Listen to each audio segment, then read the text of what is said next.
What the fuck is this piece of shit? Congratulations, y'all. The internet did it once again. They saw a game without any experience, without being able to play it, and they killed it.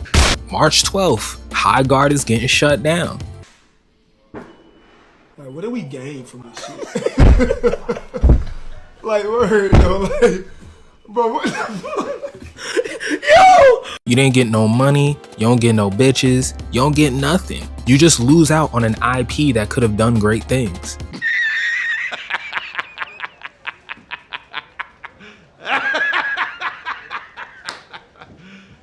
You serious? And now we're not going to sit here and act like Highguard didn't make a litany of mistakes. The first one was going against their own plan. They originally wanted to shadow drop, but then when Jeff Keighley gives you an offer you can't refuse, a $1 million spot that can put so much light on your game, which could help it in the long run, no smart person would say no to that. But then also, they didn't have any marketing to follow up, so not only did they have a trailer that didn't really give us a good vision of what the game was,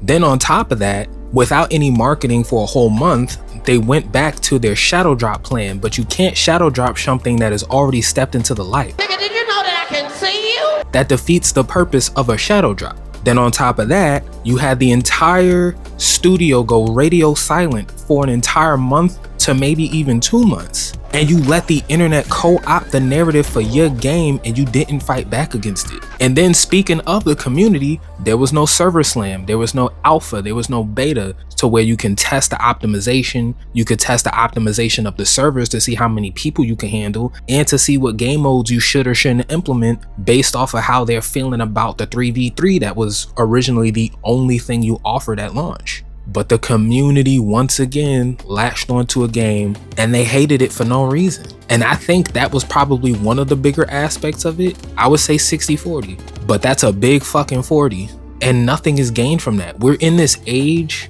where video game fans aren't really lovers of it. I don't think y'all allow things to iterate anymore. Y'all don't allow things to improve. It just needs to be perfect out the box. But if that was the case, Final Fantasy XIV wouldn't be one of the most popular MMOs right now. It failed at first. No Man's Sky released. Peter Molyneux levels of lying. He lied! Y'all niggas worship him! It said it was gonna be one thing, it turned out to be a fucking other. But then he went in, he locked in, and he came back and added all of the stuff he said he was from the get-go for free. Like that! The Witcher 1? No, not 1. Nobody played that. Whoa, whoa, whoa, whoa, whoa, whoa, whoa, whoa, hey, hey, hey, hey, hey, hey, hey! The Witcher 2, 3, and Cyberpunk all launched. Buggy as fuck. But if that game came out now, any of the three, would they have succeeded? Would they have been able to be given the chance to improve after realizing that they'd made horrible mistakes in terms of the game's ability to run optimally? Absolutely not! Which also begs the question, do you niggas even like fucking video games? Whenever y'all see something y'all think y'all don't like, y'all stick around and bitch. Nigga, I see some shit I don't like, I move. Nigga, you saw some shit you didn't like and you stayed. Move on, find something else. And some people will use the argument, oh, we don't like these live service games.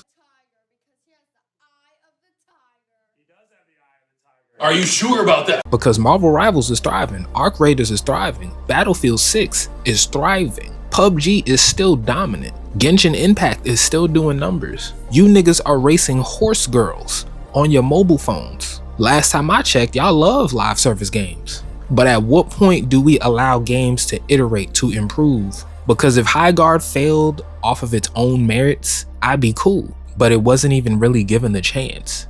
Partially their own fault, but we can't deny the impact of gamers basically going out of their way to hate something they never experienced. And now you're doing it with Marathon. So what happens next?